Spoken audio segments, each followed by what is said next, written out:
સુરતના કામરેજ અને ખોલવડ વિસ્તારમાં સહજાનંદ નિર્વાણા પ્રોજેક્ટના નામે રોકાણકારો સાથે ₹1.56 કરોડની છેતરપિંડીનો મામલો સામે આવ્યો છે। રહેણાંક પ્લોટ આપવાના બહાને સત્ય સંકલ્પ બિલ્ડકોન LLPના ભાગીદારોએ વિવાદિત જમીન પર પ્રોજેક્ટ દર્શાવી અનેક લોકોના પૈસા પડાવી લીધા હોવાની ફરિયાદ પોલીસ મથકે નોંધાઈ છે। જહાંગીરાબાદના વેબ ડિઝાઇનર પુષ્પક પટેલે આ અંગે ફરિયાદ નોંધાવી છે। તેમની ફરિયાદ મુજબ 2025માં તેમણે કામરેજ સુરત રોડ પર ખોલવડ સીમમાં સહજાનંદ નિર્વાણા પ્રોજેક્ટની જાહેરાત જોઈ હતી। સસ્તા ભાવે પ્લોટ આપવાની લાલચ આપી સેલ્સમેન વિનીત અને બિલ્ડરોએ તેમને વિશ્વાસમાં લીધા હતા। પુષ્પકભાઈએ તેમની પત્ની પૂંજાબેનના નામે પ્લોટ નંબર 102 બુક કરાવ્યો હતો અને હપ્તે કુલ 65,59,000 ચૂકવ્યા હતા।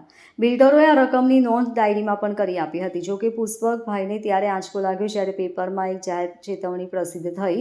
તપાસ કરતાં જાણવા મળ્યું કે બિલ્ડરોએ આ જમીન 2018માં દીપક પટેલ નામના અન્ય વ્યક્તિને ખાનગીમાં બાનાકતથી વેચી દીધી હતી અને આ જમીન પર કોર્ટ કેસ પણ ચાલી રહ્યો હતો। આ પ્રોજેક્ટ પાસે રેરાની મંજૂરી નહોતી, પ્લાન પાસ નહોતા કે જમીન બિનખેતી એને પણ થયેલી નહોતી। આમ ગ્રાહકોને અંધારામાં રાખીને છેતરપિંડી કરવામાં આવી હતી। પુષ્પક ઉપરાંત અન્ય 14 જેટલા ગ્રાહકોએ પણ આ પ્રોજેક્ટમાં લાખો રૂપિયા ગુમાવ્યા છે। પોલીસ ફરિયાદ મુજબ 30થી 40 જેટલા અન્ય ગ્રાહકો પણ આ કૌભાંડનો ભોગ બન્યા હોવાની શક્યતા છે। જ્યારે ગ્રાહકો પૈસા પરત માંગવા ઓફિસે ગયા ત્યારે બિલ્ડરોએ વાયદાઓ કરી હાથ ઊંચા કરી લીધા હતા। અમદાવાદના સેટેલાઇટ વિસ્તારમાં રહેતા સત્ય સંકલ્પ બિલ્ડકોન LLPના ભાગીદારો ઉમંગ હરિભાઈ ઠક્કર, કંઠ ઉમંગભાઈ ઠક્કર અને નીલ ઉમંગભાઈ ઠક્કર સામે ગુનાહિત કાવતરો અને વિશ્વાસઘાતનો ગુનો નોંધવામાં આવ્યો છે। પોલીસે આ મામલે વધુ તપાસ હાથ ધરી છે અને આરોપીઓને પકડવા માટે કાર્યવાહી શરૂ કરી છે। અને 20,000 એમાં અમારા ફસાયેલા છે।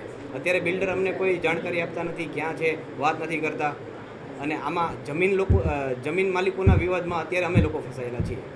શું નામ છે બિલ્ડરનું? ઉમંગભાઈ ઠક્કર, નીલભાઈ ઠક્કર અને કંઠભાઈ ઠક્કર।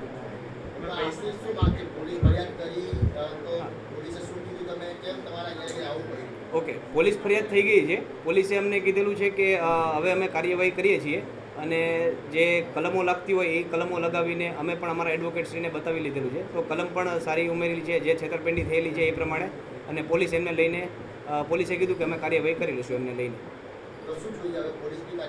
હા, અમને અમારા પૈસા મળી જાય અને જે ખોટું કરીને ગયા છે એમને એમની સજા મળી જાય અને ભવિષ્યમાં આવું કાંઈ ના કરે એનું જરા પોલીસ એ પ્રમાણે એની સજા કરે કે બીજા કોઈ લોકો પણ છેતરાય નહીં।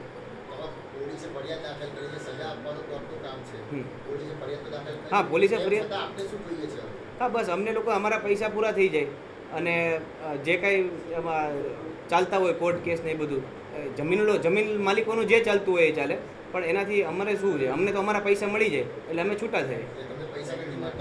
હા, અમારા પૈસા જ નથી આપતા, ધક્કા ખવડાવવા કે 2 દિવસ 15 દિવસ 20 દિવસ એમ કરતાં અત્યારે 8-9 મહિના થઈ। હા, કોર્ટ ફેસલો કરશે એ એમને માન્ય રહેશે। Bureau report LK star news, Surat.